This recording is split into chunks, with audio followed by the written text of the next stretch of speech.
Ok, decía então, vamos lá. Eh, vamos falar, ou vou colocar um slide, tá? E aí a gente vai entender um pouco melhor o que é isto dos pré-fermentos, sim? Para contextualizar e para não repetir que nenhum louro, eh, a viga é tal coisa, o levain é outra e a pâte fermentée é outra, eu vou trazer um pouco de... Vou fazer uma contextualização, vou colocar um entorno como para ter uma ideia melhor, sim? Por aqui está falando Vanha Fica Cacau. Eu não sei o que deu, eu utilizo um programinha para transmitir por aqui e ao mesmo tempo transmite lá no Instagram. E eu já testei, hoje à tarde funcionou tudo ok. Em algum momento deu algum problema e obviamente já não dá para consertar, mas a gente vai transmitir por aqui e vai funcionar. Sim? Decía então, vou contextualizar para que vocês tenham uma ideia melhor, né? Quando a gente fala de pré-fermentos, do que estamos falando. Então, como que eu pensei isto de contextualizar? Eu botei uma linha de tempo, uma timeline do pão, bem resumida, tá? Não é uma coisa, não vou ficar falando aqui muito tempo dessa timeline, mas é para que vocês tenham uma ideia do que vai vir depois, que são os pré-fermentos, sim? Então, vamos lá. É, tem registros de pão fermentado, sim, de 4.000 anos antes de Cristo, sim. Tem muitas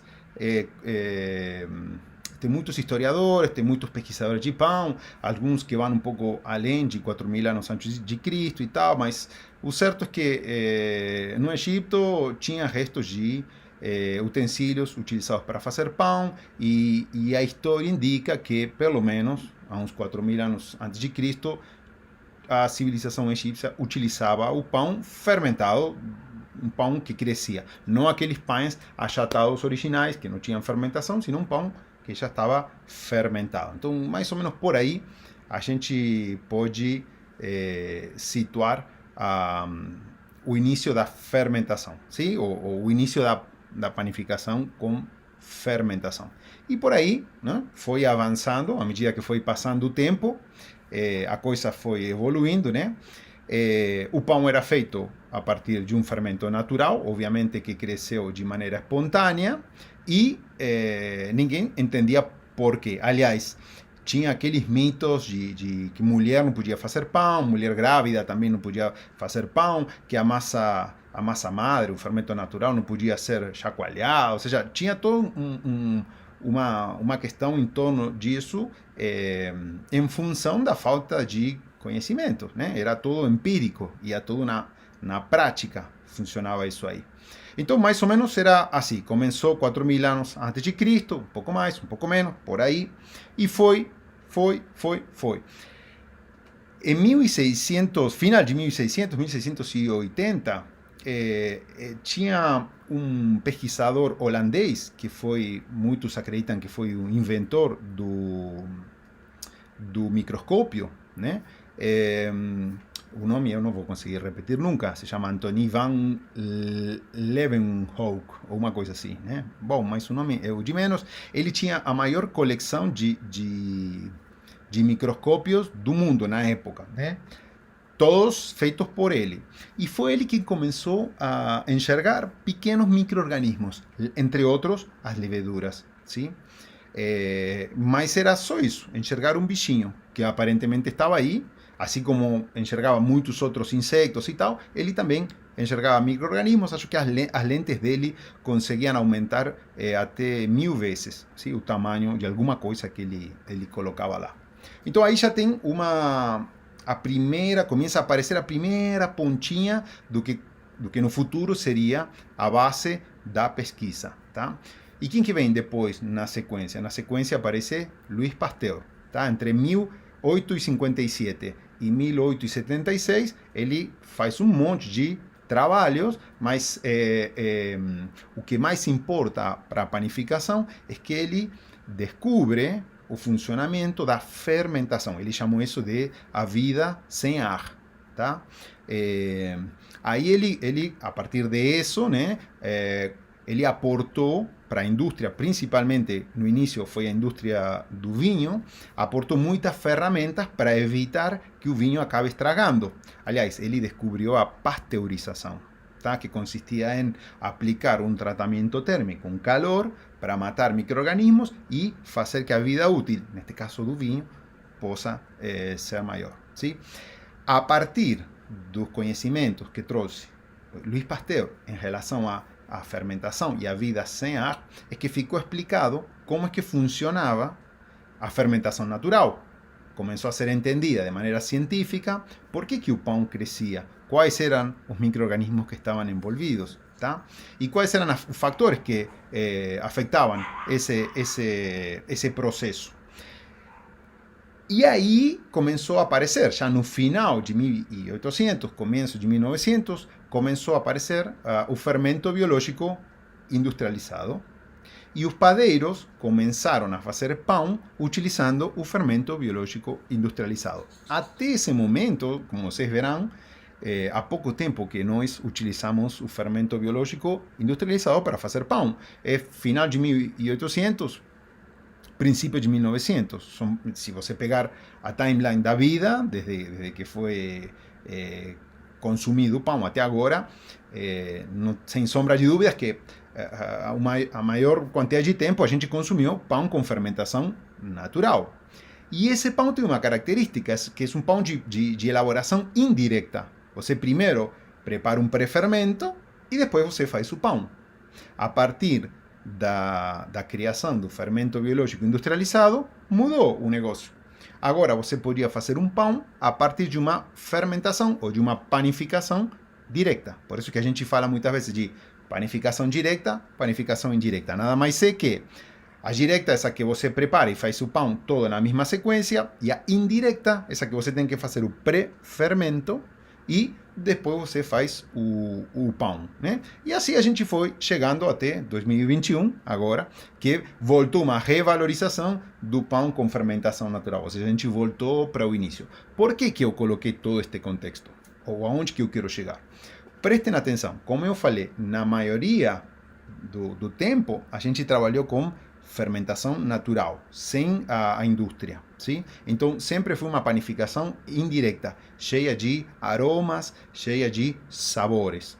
A partir que nasce, ou a partir que foi... Nasce não, né? A partir que foi domesticado uma cepa, uma variedade de leveduras, e foi vendido comercialmente, industrialmente, o pão começou a ganhar em velocidade. Por quê? Porque na época a prioridade era fazer mais pão em menos tempo. E para isso, você vai fazer o quê? Vai aumentar a quantidade de fermento, né? E vai criar fermentações mais curtas.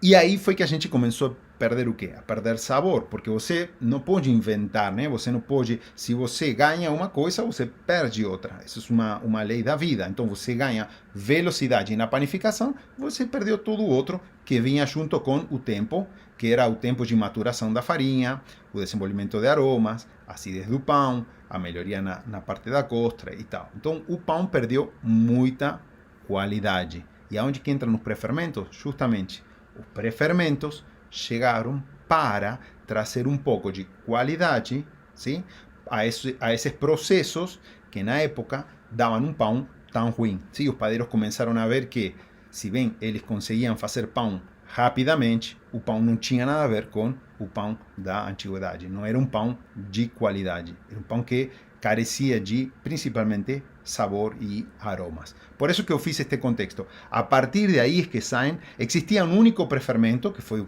pré-fermento utilizado a vida toda pelo ser humano, que foi o levain, sim, o fermento natural. Mas, na época não existiam os outros, o que a gente conhece hoje em dia, o pâte fermenté, a esponja, o poulish, tá? A viga, não existiam esses aí. A gente utilizava-se o fermento natural. A partir de que começou o fermento biológico industrializado, a partir de que a qualidade do pão baixou muito, é que se criaram os outros pré-fermentos,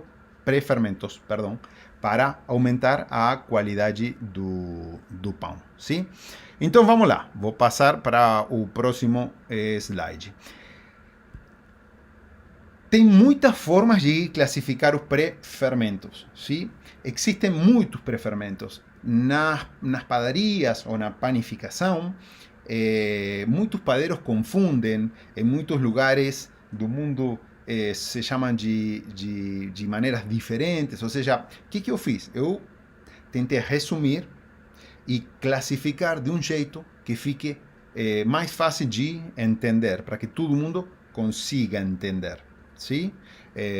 Então, eu separei os pré-fermentos em duas famílias, já para deixar bem claro. Os pré-fermentos firmes, aqueles que têm menor hidratação, e os pré-fermentos líquidos, aqueles que têm uma hidratação maior. É uma forma de classificar, tá? É para entender um pouco melhor como funcionam. Por quê? Porque os pré-fermentos vão espalhados, ¿sí? São de várias partes do mundo e eles muitas vezes se misturam. Ou seja, imaginem a quantidade de pré-fermentos que a gente pode ter, porque às vezes tem um que faz massa fermentada com uma hidratação um pouco maior, um pouco menor, um pouco mais de fermento, um pouco menos.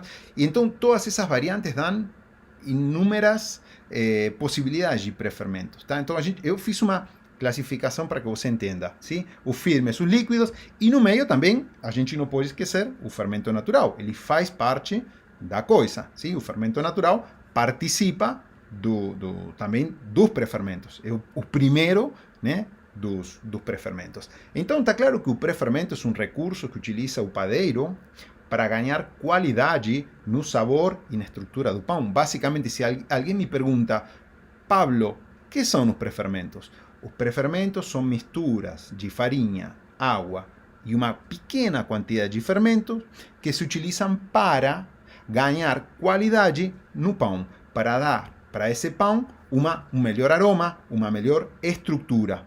Por quê? Porque se não tivesse esse pré-fermento, seria um pão de panificação direta e seria um pão sem muito sentido, sem muita qualidade. Não seria muito atrativo. Aí você vai me perguntar, Paulo, mas então os pães de panificação direta não existem? Bom, sim, existem. Existem dois, né? Existem aqueles que você vê nas padarias de supermercado, por exemplo, que visam a velocidade e nada importa. E aí esse pão não tem gosto de nada e é realmente de qualidade muito ruim. E existem também outros pães de panificação direta, que são os pães que naturalmente eles têm atributos que deixam eles saborizados, ¿sí? Um pão saborizado, por exemplo, um pão com queijo, um pão com ervas, um pão de forma, aqueles que têm leite, aqueles que têm manteiga, entendeu? Aqueles pães que têm mais caráter e que talvez possam ser feitos através de uma panificação direta, tá? É o melhor fazer panificação direta? Não, mas tem alguns pães que podem, tá? Porque você tem outros ingredientes que também vão saborizar esse pão, sim? Mas, por exemplo, um pão baguete feito com panificação direta perde muita qualidade. Por quê? Porque a baguete não tem nada, nem gordura. Ela é um pão completamente magro. Então, se você não traz um pouco de sabores através de uma longa fermentação ou de um pré-fermento, esse pão baguete vai ser uma porcaria, tá? Então, basicamente, dividi, ¿sí? Entre firmes e líquidos. Dentro dos firmes coloquei massa fermentada e viga, que são os que têm menor hidratação. Dentro dos líquidos coloquei o polish e a esponja, que são os mais hidratados. E no meio coloquei o fermento, porque o fermento natural pode ser mais sólido ou mais líquido, dependendo como você faça o fermento. Aí cada padeiro faz o fermento como ele quer, né? Então eu coloquei ele no meio, mas ele continua sendo um pré-fermento, perdão, sim? Então, como é que se fazem os pré-fermentos? Sim? O pré-fermento, você pega uma parte da farinha da receita, uma parte da água e uma pequena parte de fermento biológico da própria receita, mistura e deixa fermentar antes. Quando ele chegou no ponto, depois eu vou falar dos tempos e das temperaturas, né? Mas vamos falar de maneira geral. Quando ele chegou no ponto, você mistura com o restante dos ingredientes e faz o pão. Com isso você ganha o quê? Você vai trazer sabores, ¿sí? Vai trazer aromas dessa massa que pré-fermentou antes de fazer o pão. Tá? Por isso que se chamam pré-fermento e o intuito de usá-los é porque é um recurso simples e barato, tá? E melhora muito a qualidade dos pães. Vamos falar um pouco dos dos prefermentos, tá? O primeiro e o mais simples é a massa fermentada, sim? Também conhecida em francês como pâte fermentée, ou alguns também chamam de pain de massa, sim? Essa massa fermentada nada mais é que um pedaço da massa que sobrou do pão do dia anterior, sim? É o único dos prefermentos que leva sal. Por quê? Porque é parte da massa. Você prepara o pão e depois retira um pouco dessa massa e guarda para preparar o pão do dia seguinte, sim? Então, a massa fermentada, ou pâte fermentée, ou pain de massa, funciona desse jeito. Ele é um pré-fermento, onde você prepara o pão e sempre guarda, como se fosse que você guarda uma isca do pão e deixa para o dia seguinte. Tem pessoas que preparam, propositalmente, uma massa do tipo, porque eles não vêm fabricando pão todos os dias, então como não tem massa fermentada, pegam um pouco da farinha, um pouco da água, um pouco do fermento e fazem essa massa fermentada e utilizam, dependendo da fermentação que façam, algumas horas depois ou o dia seguinte. Mas tradicionalmente a massa fermentada ou a pâte fermentée é uma massa que vai sobrando, tá? E aonde que ela é aplicada? Pode ser aplicada em qualquer massa, sim? Os pré-fermentos podem ser aplicados em qualquer massa, mas tem uma tendência que é utilizar as massas fermentadas em massas de croissant, ou também, em alguns casos, massa de brioche, ou massa de danish, que é uma massa para fazer preparos doces, tá?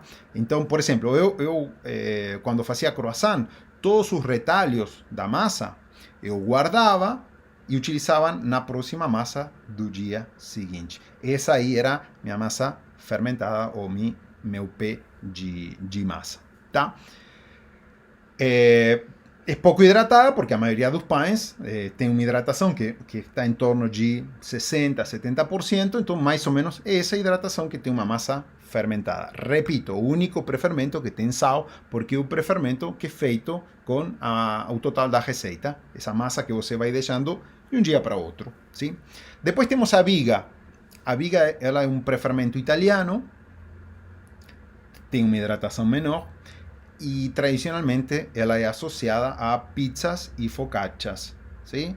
Você, do mesmo jeito, pega um pouco de água, pega um pouco do fermento, pouquíssima quantidade de fermento, pega a farinha, mistura e normalmente deixa de um dia para outro, tá? Depois eu vou falar um pouco sobre os tempos, sim?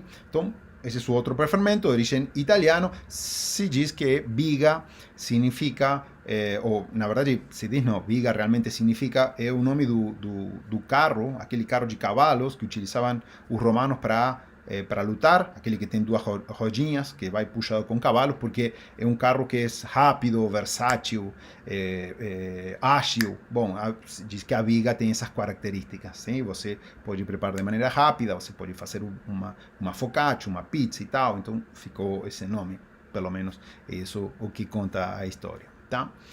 Do lado dos líquidos, a gente tem o polish e a esponja. Os dois são parecidos, né?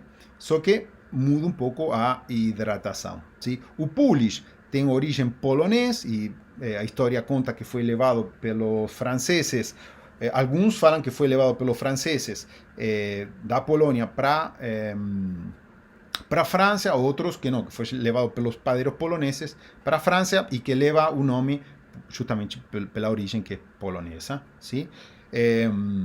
E nos últimos dos prefermentos temos a esponja, que é parecido com o polish, só que tem uma hidratação um pouco menor, e se diz que a origem é inglesa, é da Inglaterra, e era utilizado principalmente para fazer pães do tipo do pão de forma, tá? Em todos os casos, massa fermentada, viga, polish ou esponja, o intuito é sempre o mesmo: trazer para uma massa atributos, sim, de um pré-preparo que vai ganhar principalmente sabor, vai ganhar, em alguns casos, um pouco mais de acidez, em outros, um pouco menos, tá? Ou seja, dar sem ser uma massa madre, um fermento natural, você dá um toque, né? um acabamento parecido, utilizando esta técnica do pré-fermento, ¿sí? Boa noite para o pessoal que está chegando.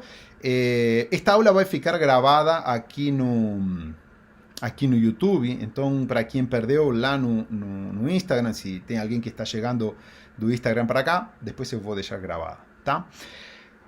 Vou mostrar então, depois a gente fala das quantidades. Não fique muito com o negócio das quantidades, sim? Eu vou mostrar agora os pontos de uma viga, perdão, de um polish e uma esponja, para que vocês vejam mais ou menos como é que eles evoluem e quando é que você tem que utilizá-los, tá?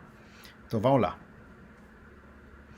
Aqui temos, de um lado, do meu lado, temos o polish e do lado de lá temos uma esponja, que são praticamente no dia a dia, ou na maioria das receitas, os mais utilizados, sim? Vejam que ele tem uma evolução. Essa evolução vai depender muito da quantidade de fermento que você coloque nesse pré-fermento e do tempo que você deixe fermentando. E que, dependendo a textura do pré-fermento, se ela é mais hidratada ou mais sólida, a evolução, o crescimento é bem diferente. Prestem atenção, vai de jovem para passado do ponto. Então, quando um polish ele é jovem, o polish sempre é muito mais líquido que a esponja. O polish sempre vai hidratado partes iguais de água e farinha. Então, sempre vai ser mais líquido o polish do que a esponja. Quando ele é jovem, você vai começar a ver algumas pequenas bolhas na superfície, tá? E você vai notar que ele começa a crescer. Quando ele chega no ponto, você vai ver uma superfície irregular, cheia de bolhas, vai ver um monte de bolhas dentro do vidro, e isso vai indicar, e um crescimento, né, evidente, e isso vai indicar que está no ponto para ser utilizado. Quando ele passa do ponto, obviamente, colapsa. O que acontece? Bom, basicamente acontece o seguinte, eu misturei água, farinha e fermento. Quando o fermento começa a se alimentar da farinha, começa a produzir gás. E esse gás faz que a mistura comece a crescer. Chega um ponto, que é o ponto de maturação, o ponto máximo, e na medida que isso fica sem comida e que a farinha começa uma degradação, tudo colapsa. Sim?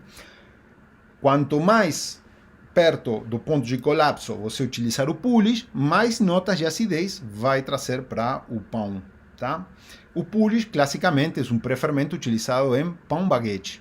É o polish na baguete dá um toque de acidez mais suave do que o fermento natural ou que o levain. Por isso que muitos padeiros utilizam o polish, tá? E não utilizam o fermento natural para fazer baguetes. O pré-fermento natural, por excelência, o mais conhecido, o mais utilizado para fazer baguetes, é o polish, tá? Mas, por exemplo, eu posso utilizar polish para fazer croissant. Eu, particularmente, faço croissant com polish. Não utilizo fermento natural, sim? Me resulta muito bem, eu gosto da acidez, e isso serve para trazer, além de uma leve acidez, né, no croissant, ele também vai deixar ele bem crocante. No pão baguete faz a mesma coisa, e o miolo fica interessante, sim? Fica regular, porém mais aberto, sim? Que se eu não tivesse utilizado um pré-fermento. E olhem do outro lado, quando utilizo uma esponja, sim? Uma esponja é diferente, tem uma hidratação menor, tem menos água. Eu vou falar depois, não se preocupem pelas quantidades. Esqueçam das quantidades, vamos falar um pouco de pré-fermentos. Decía, olhem a esponja. O crescimento dele é completamente diferente. Ele, quando ele vai crescendo, ele também sobe, né? Quando está no ponto que está no início, ou quando está ainda, a gente chama de verde. Mas aí você começa a ver que ele começa, como ele é mais sólido, a ponta fica com mais abaulada. Então, quando ele chega no ponto de madurez, ele fica arredondado. Ele não fica irregular e cheio de bolhas, sino que ele fica com uma cúpula. O pico da cúpula indica que essa esponja está no ponto certo para ser utilizado. E, de novo, se eu deixo passar do pico, colapsa e não serve mais. Sim? Ou, dependendo para que você queira utilizar, não deverias utilizá-lo. Sim? O ponto ideal do pré-fermento é o ponto de maturação. Tá? Decía, estamos falando de pré-fermentos, estou explicando mais ou menos, estou dando uma introdução, né, do que é o pré-fermento. logo depois eu vou falar de quantidades, porque todo mundo precisa de quantidades. Vou falar de quantidades e de tempos e de temperaturas de cada pré-fermento. Mas, por enquanto, quero que vocês entendam o seguinte. O pré-fermento, a ideia de um pré-fermento é você poder trazer para o pão características que ele não conseguiria se você faz uma fermentação direta. Ou seja, se você mistura farinha, água, sal, fermento, faz o pão, ele perderia muita qualidade, tanto no sabor, quanto no miolo, até na conservação. Por isso que o padeiro utiliza o pré-fermento, uma mistura de água, farinha e fermento da própria receita, para trazer outras características a um pão mais simples. Sim? O único pré-fermento que leva sal é a pâte fermentée ou o pé de massa. Sim? Os outros são todos sem sal. E por que que eu quero utilizar pouco fermento industrializado? Porque o que eu quero valorizar, ou que nós deveríamos valorizar, é o sabor do trigo e não o sabor do fermento. Por isso que o interessante, uma das coisas interessantes dos pré-fermentos é que você consegue utilizar pouquíssimo fermento para fermentar o pão. E aí você valoriza, entre outras coisas, o sabor do cereal, neste caso, da farinha de trigo. Que outros benefícios? Podemos seguir falando de benefícios. Bom, ele vai trazer acidez, dependendo da fermentação que você faça, ele vai trazer acidez. Que outros benefícios?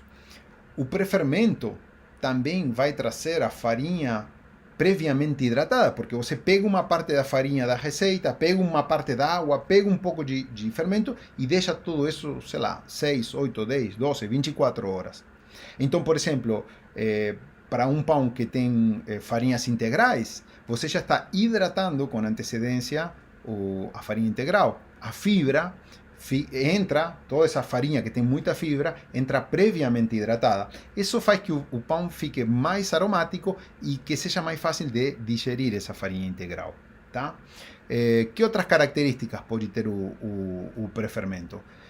Bom, no caso do pulled, por exemplo, deixa a parte da costra muito crocante. Ou no caso da viga, deixa o miolo bem aberto e traz um pouco de acidez. Sim? Então, se eu quero muita acidez, utilizo o levain. Se eu quero menos acidez, utilizo o pulled. E se eu quero menos acidez ainda, utilizo a esponja. Sim? Outra característica, agora lembrei, estava tentando lembrar as características, outra que é fundamental. Pré-fermentos como pulled ou esponja, eles vão ajudar as farinhas a aguentar melhor gordura e açúcar. Por isso que a maioria dos preparos doces, vocês vão ver que as receitas levam ou pulled ou esponja.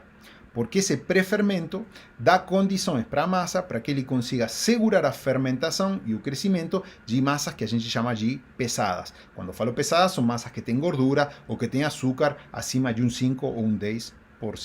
Por isso que é comum utilizar pré-fermentos em massas integrais e por isso que é comum utilizar pré-fermentos em massas doces. ¿Sí? Van a ver que muitas receitas levam pré-fermentos. ¿Sí? Então vamos lá. Vou mostrar agora, vamos falar das quantidades, sim? Que vocês queriam falar das quantidades. Vou ver se tem alguma pergunta por aqui, que eu não estou vendo, acho que está tudo tranquilo. A última foi do Edivaldo, falando boa noite, muita didática suas aulas, perfeito.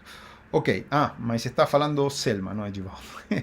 Está falando, utilizando o nome do marido. Enfim, não vejo perguntas aqui. Tem alguma pergunta por aí no feed? Não, perfeito.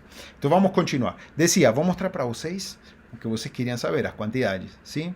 Então, vamos ver, massa fermentada, ou pâte fermentée, que é a primeira das massas que está na tela, sim?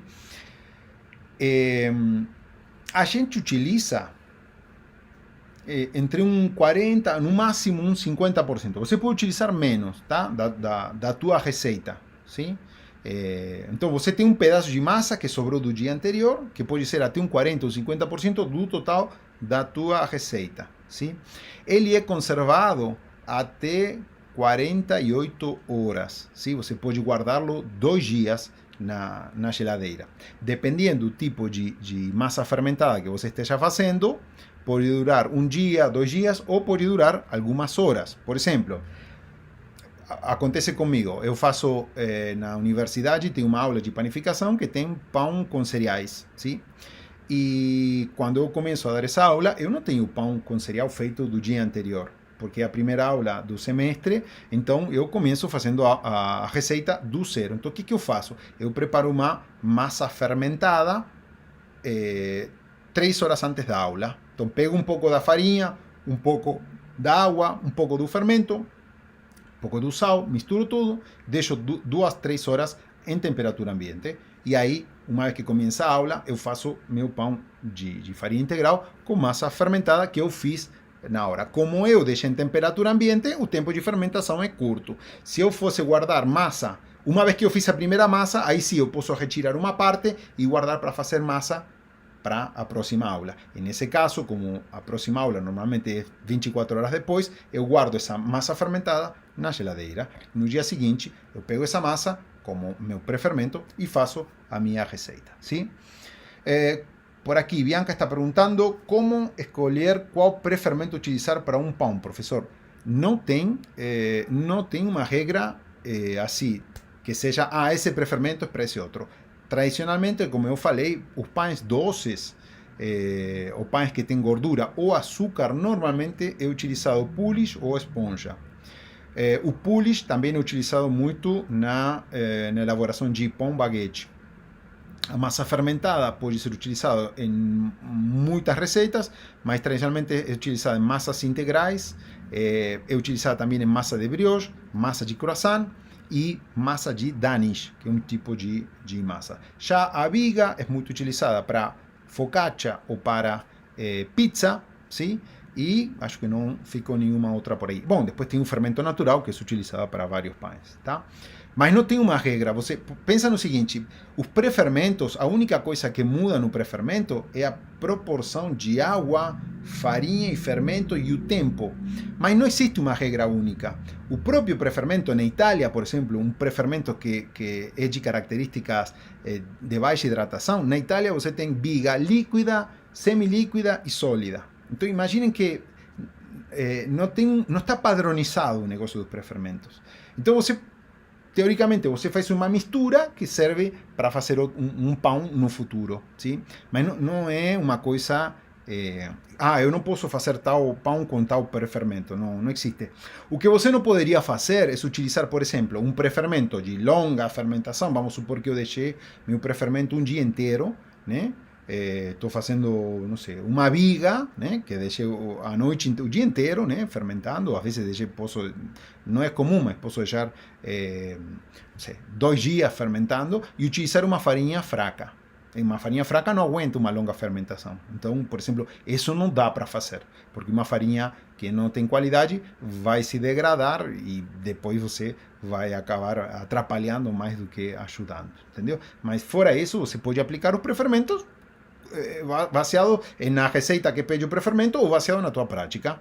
Eu, por exemplo, quando eu fazia croissant, para mim, o polish era o que melhor funcionava, então eu faço croissant com polish. E quando eu faço baguete, eu vejo que o polish também é o que melhor funciona, porque deixa a baguete com um miolo bem leve, um sabor levemente ácido e uma corteza bem crocante. Tá? Mas você pode mudar e utilizar os pré-fermentos em diversos preparos. Sim? Por aqui está me perguntando si es con fermento biológico industrializado. Todos, absolutamente todos, sus prefermentos son con fermento biológico industrializado. O único prefermento que não é com fermento biológico industrializado é o levain, que é um tipo de prefermento primitivo, né? que tem levedura selvagem e tem bactérias acidoláticas. Fora isso, os outros são feitos com fermento biológico industrializado em baixíssima proporção, sim? Professor, a validade dele, está me perguntando. A validade, estou colocando aqui na tabela, tá? A validade normalmente vai de algumas horas até 1 ou 2 dias. Mais do que isso, não vai. Tem pessoas que congelam, aí sim, congelando o pré-fermento, poderia durar até 3 meses. Só que cada vez que você congela o pré-fermento, perde muita força, tá? Ou perde parte da força. Então, vou continuar com a explicação, ¿sí? Então, massa fermentada utiliza de um 40% a um 50% como máximo, né? Como como parte de isca para misturar com a tua massa, né? Normalmente você guarda refrigerado essa massa fermentada ou esse pé de massa, né?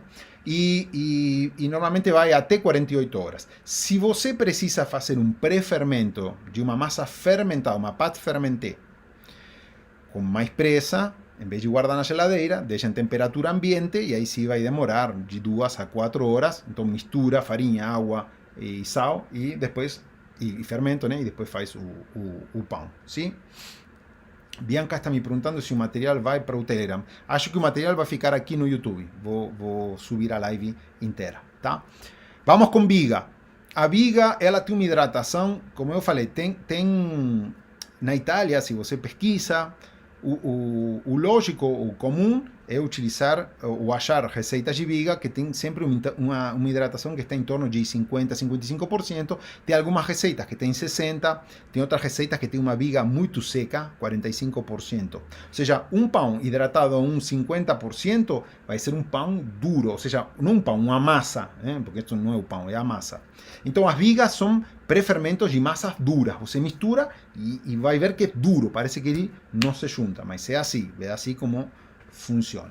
Então, a viga é um pré-fermento que você faz misturando um pouco da farinha, um pouco da água, sim?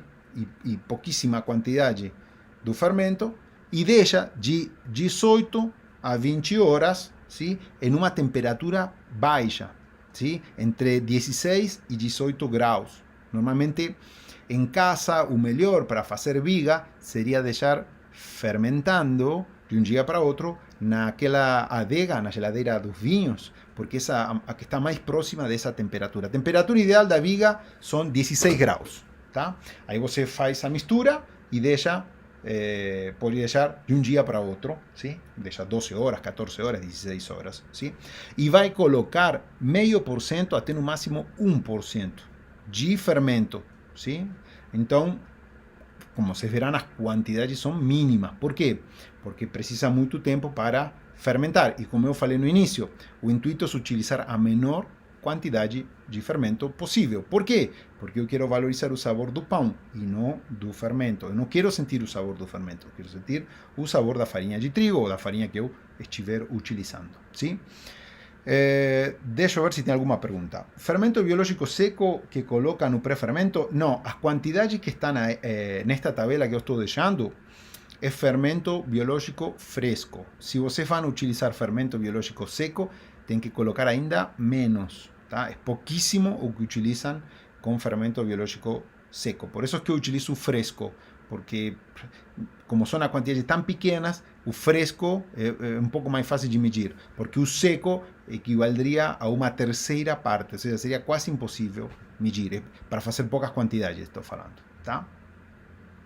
É usado como levain, posso deixar por 10 horas na geladeira antes de assar? Eu não entendi a pergunta da Alice, deixa eu ver. Alice, faz de novo a pergunta, que eu não entendi o que é usado como levain. O pré-fermento? Sim, se for essa pergunta, os pré-fermentos são utilizados como se fosse um levain. Um levain é um pré-fermento, só que não leva fermento biológico industrializado, é feito com fermentos naturais, tá? Mas um levain também é um pré-fermento, então todos os pré-fermentos tecnicamente funcionam como um levain, só que não tem o mesmo sabor, não tem a mesma velocidade, não tem o mesmo miolo, tá? É diferente, mas funciona parecido, sim? Então, dizia, essa é a viga, tá? Por exemplo, eu faço viga em casa cada vez que eu quero fazer pizza, sim? Às vezes eu utilizo fermento natural, às vezes eu faço viga. O que eu faço? Eu utilizo 100 gramas de farinha, tá? Minha receita leva meio quilo. Então, para meio quilo, eu pego 100 gramas de farinha, coloco meio grama de fermento, 55 ml de água, misturo tudo e deixo na adega, de um dia para outro, aquela adega de vinhos. E no dia seguinte, eu pego o restante da farinha, da água, o sal, amasso, se quiser colocar azeite e tal, e aí faço o pão de maneira normal. O que eu ganho com isso aí? Ganho muito sabor e ganho um miolo bem aberto, bem irregular. Entra um monte de massa que já pré-fermentou quase 24 horas, tá? Então isso vai trazer muita qualidade. a maioria dos pizzaiolos italianos utilizam viga, sim, é o pré-fermento mais utilizado, não tanto o fermento natural para fazer pão, para fazer, perdão, pizza, sim? Por aqui está me falando Fernanda, aqui na cidade não existe mais o fermento fresco. Tá, tudo bem, você pode utilizar o fermento seco, ou vai ter que utilizar para fazer poucas quantidades, tipo, você vai fazer meio quilo de massa, vai ter que utilizar uma balança de precisão, aquelas balanças para joalheria, né? Aquelas balanças de precisão que hoje são baratas, você acha no Mercado Livre. Por quê? Porque vai usar quantidades minúsculas, quase impossível de pesar de uma meia grama, por exemplo. Sim, é muito, muito pouco. Então, decía, eu, por exemplo, faço a minha pizza com viga, sim? E a minha focaccia também fica perfeita, não precisa utilizar fermento natural. Lógico, quiser fazer fermento natural, pode utilizá-lo. Já que Fernanda me perguntou por aí de fermento seco, muitas pessoas confundem a esponja e o polish com a ativação do fermento. Por quê? Porque antigamente o fermento não era instantâneo. Antigamente o fermento seco, ele tinha que ser misturado com água, às vezes com um pouco de açúcar, com farinha, e se deixava crescer. Isso não tem nada, isso aí não é um pré-fermento, tá? Não confundir. Isso é só ativar um fermento biológico desidratado que antigamente não era instantâneo. Hoje em dia, no mercado, você já não acha nenhum outro fermento seco que não seja instantâneo, ou seja, que você mistura na massa e faz, não precisa fazer essa hidratação, mas cuidado para não confundir isso de misturar farinha, água e açúcar, que pode achar alguma receita antiga, porque não é um pré-fermento, tá? Era só para ativar um fermento que não era instantâneo, sim? Ok, por aqui Vânia está me falando que também não tem facilidade para fermento seco, então utiliza a balança do joalheiro, perfeito. O fermento, perdão, para o fermento fresco, ela consegue, ou ela acha o seco. O fermento seco é muito bom, não? Eu não tenho nada contra, só que aqui eu falo, como vocês vão fazer em casa pequenas quantidades, quando eu falo pequenas quantidades, ninguém amassa em casa mais do que meio quilo, no máximo 1 quilo de massa, de farinha, perdão. Então, para pequenas quantidades, quando eu falo pequenas quantidades, meio quilo, 1 quilo, o pré-fermento vai levar quantidade de fermento que não vai dar nem para medir com a balança comum. Então, o fermento seco estou falando. Por isso que eu prefiro o fresco, porque aí vai dar um pouco mais, vai dar 3 vezes a mais. E aí não preciso a balança do joalheiro, tá? Mas aí dá para resolver fácil. Hoje, como eu falei, no Mercado Livre você compra essas balanças, sim? Bom, e aqui vamos com polish e esponja, que são dois que se confundem, mas que podem ser utilizados quase para as mesmas receitas, sim? A única diferença que eu vejo entre polish e esponja é que bom, o polish, como eu falei, ele é mais hidratado, né? Leva mais água, leva partes iguais de água e de farinha. E a esponja, ela leva mais ou menos um 60% de água, ou seja, é uma massa mais consistente. Então, a diferença que dá é que o polish fermenta mais rápido e nessa fermentação ela desenvolve um pouco mais de acidez. Só isso.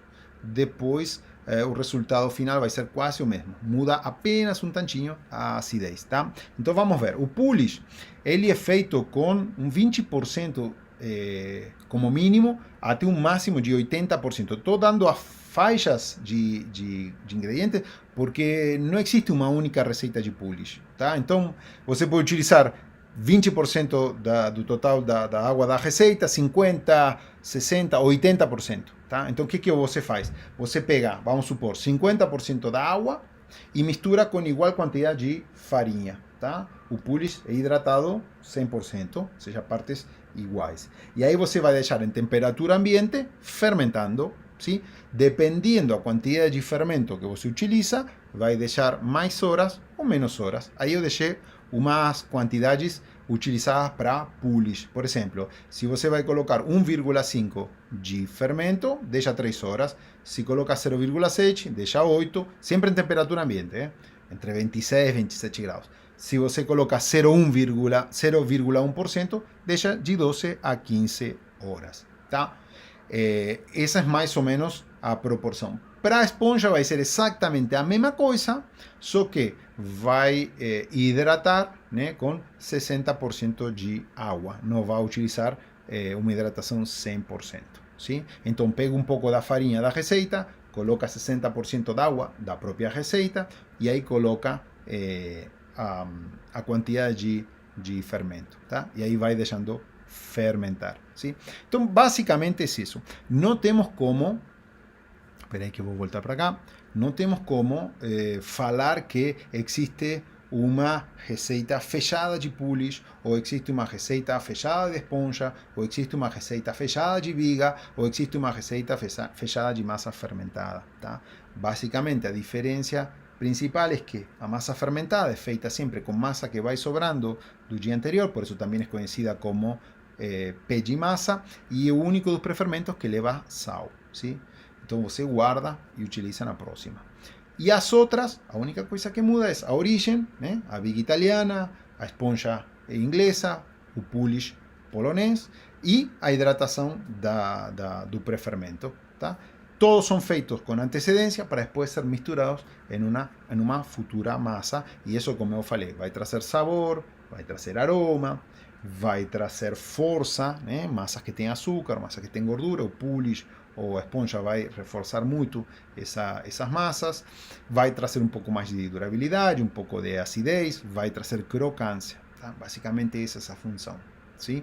Mas não corram atrás de uma única receita, não corram atrás de uma única explicação, não tem uma única explicação. Que você tem que entender que são todos prefermentos que chegaram para melhorar a qualidade dos pães, que em algum ponto começaram a ser muito ruins, porque os padeiros começaram a utilizar o fermento biológico industrializado, começaram a acelerar os processos, trabalharam com muito fermento, com pouco tempo, e a qualidade do pão foi para o inferno, tá? Então, a partir daí, a partir de tentar melhorar a qualidade desses pães sem perder tanta velocidade, é que nasceram os prefermentos. E o único prefermento que já existia de antes, e que é um prefermento que começamos a valorizar agora, né, há uns 5 ou 10 anos atrás, de 5 ou 10 anos para cá, foi o fermento natural, tá? Mas são todos misturas para melhorar as massas, sim? Qual a quantidade da farinha da receita para fazer o Polish? O Polish você utiliza até um 80% da água. Então vamos supor, minha receita tem 1 quilo de farinha, tá? E tem meio litro de água. Então vou utilizar 250 ml de água. Então pego 250 ml de água e pego 250 gramas de farinha. Sempre são partes iguais. Então você pega a água que você escolhe, ou que manda a receita, que normalmente vai do 20% ao 80% do total da água, e mistura com partes iguais de farinha e coloca a quantidade de fermento conforme o tempo que você queira utilizar, tá? Que outra pergunta? O que muda se utilizamos os prefermentos numa mistura de farinha com semolina?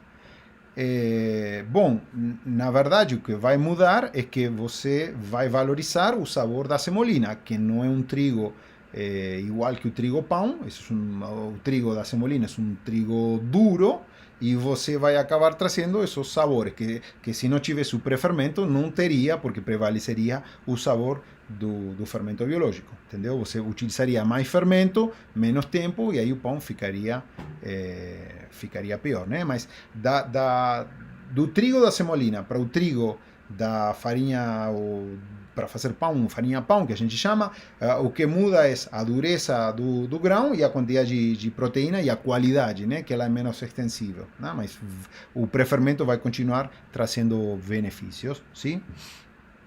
Que outro? Deixa eu ver. Em todos esses casos, mistura massa em método direto? Bianca, se você faz um prefermento, já não é mais um método direto, entendeu?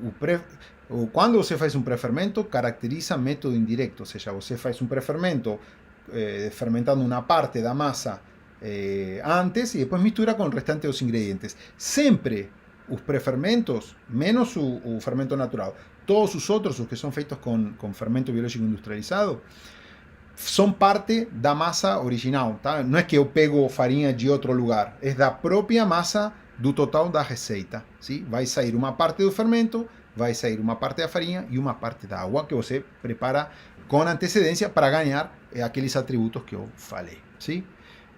Você vai ensinar a fazer o levain? Eu vou ensinar, sim, vamos planejar a ver como é que eu vou organizar isso aí, se faço no Instagram ou faço por aqui no dia a dia, mas eu vou ensinar, tá?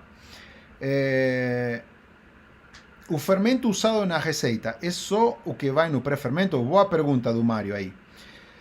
Dependendo da receita, às vezes sim, às vezes não, tá? Se você fizer um pré-fermento e utilizar só o pré-fermento para fazer a receita, daria certo, só que demoraria muito tempo para fermentar. Então, a maioria das receitas que levam pré-fermentos acabam utilizando como impulsor a força do pré-fermento e é acrescentado um pouco mais de fermento na receita na hora de misturar tudo. Tá? Vai depender muito da receita, né? Mas dá para fazer tranquilamente uma massa, qualquer uma, né? Com a força do pré-fermento. Só o pré-fermento. O único fermento que vai utilizar é o do pré-fermento. Sim? Então tem muitos pizzaiolos que utilizam só a viga para fazer crescer a massa, mas tem outros que utilizam, além da viga, apenas um pouco de fermento industrializado. Tá? Porque não vai mudar muito a equação, porque você vai continuar utilizando quantidades mínimas e vai trazer todos os benefícios da pré-fermentação feita antes, sim? Mas essa é uma excelente pergunta, Mário. Fernanda falou, obrigado.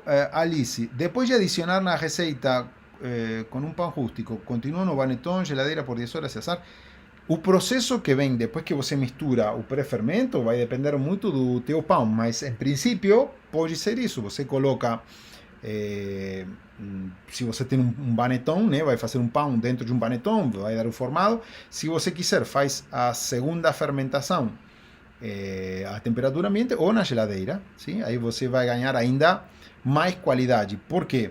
Porque você vai deixar toda a farinha, não uma parte, sino que toda a farinha fermentando durante mais tempo. Agora, pensem no seguinte, por isso que eu expliquei tudo o que eu expliquei no início. Se eu utilizo um pré-fermento, é porque eu preciso velocidade. Um pré-fermento vai dar um pão de qualidade sem a necessidade de ter um levain e sem a necessidade de ter uma longuíssima ou uma longa fermentação. Então, isso de fermentar muito tempo ou isso de fermentar em frio, tudo bem, só que vai um pouco contra a origem do pré-fermento. O pré-fermento é ter a possibilidade de fermentar mais rápido sem perder toda a qualidade do pão. Por isso que eu faço um pré-fermento, um fermento antes, para depois misturar e ganhar um pouco de velocidade. Sim? Lembram como era? O mais lerdo de todo era o fermento natural, o mais rápido de todo era o método direto com fermento industrializado, e um produto que fica no meio é um pão feito com pré-fermento. Tá? Então, também não seria o intuito atrasar muito o processo, porque se eu quiser atrasar muito o processo, não utilizaria um pré-fermento com fermento biológico industrializado, utilizaria um levain, por exemplo. Tá? Ok, vamos ver se temos outra pergunta por aqui. Mas não usa autólisis, né? Está perguntando Bianca. Poderia usar autólisis, sim? Só que, de novo, a autólisis vai trazer uma parada mais no processo, tá? Mas poderia utilizar autólisis porque vai facilitar o amassado. Todos os pré-fermentos facilitam naturalmente o amassado, porque você deixou misturando farinha com algumas horas de antecedência, ou às vezes com um dia, talvez. Então, essa farinha já vem pré-hidratada e dentro dos benefícios que eu esqueci de falar é que também amassa mais rápido o pão, sim? Acaba amassando mais rápido. Acho que com esse falei de todos os benefícios, né? Reforçar o glúten, o sabor, a costra, o miolo, amassa mais rápido. Vai realçar os sabores e vai fazer que a farinha seja mais fácil de digerir, sim? Gente, acho que por hoje foi tudo que eu sei, ou que eu tenho a dizer sobre pré-fermentos. O que eu queria que vocês entendam é que eles nascem da necessidade de trazer um pouco mais de qualidade a um pão que tinha perdido a qualidade, porque a partir de que os processos de panificação foram acelerados, porque mecanicamente começaram a ser mais rápidos e porque as fermentações eram feitas em menos tempo, porque se utilizava fermento industrializado, o pão perdeu muita qualidade. Então, para compensar essa perda de qualidade, é que nasceram os prefermentos. Todos levam fermento industrializado, menos o levain, que era um prefermento que já existia há muito tempo atrás e que foi o prefermento utilizado sempre para fazer pães e todo tipo de coisas, sim? Então, aí você também pode começar a pensar um pouco da origem das coisas, entendeu? Então, você pode pegar, por exemplo, e pensar que o levain nunca seria aplicado a um croissant. Por quê? Porque o croissant tem menos... O croissant nasceu perto do fermento biológico industrializado. E ele foi feito originalmente com fermento biológico industrializado. Então, a origem do croissant ele é recente. Tá? Agora, não impede que você possa fazer croissant com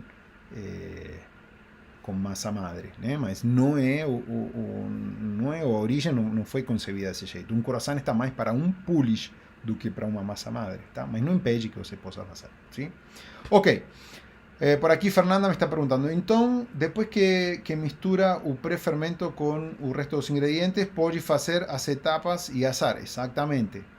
Na verdade, quando você mistura o pré-fermento, você continua fazendo o pão de maneira normal, faz uma primeira fermentação, depois faz a modelagem, uma segunda fermentação e assa de maneira normal, só que aí você ganha as qualidades do pré-fermento sem a necessidade de ter que estar esperando os tempos do que seria um pão feito com levain, tá? São um pouco mais rápidos.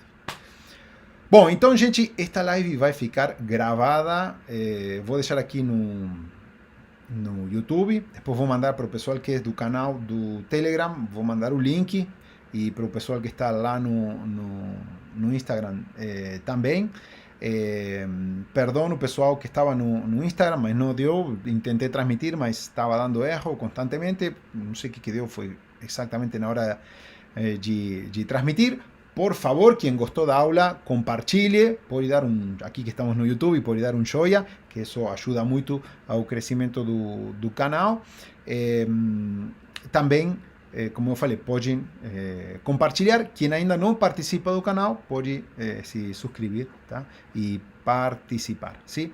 Bom, mando um beijo para todos vocês.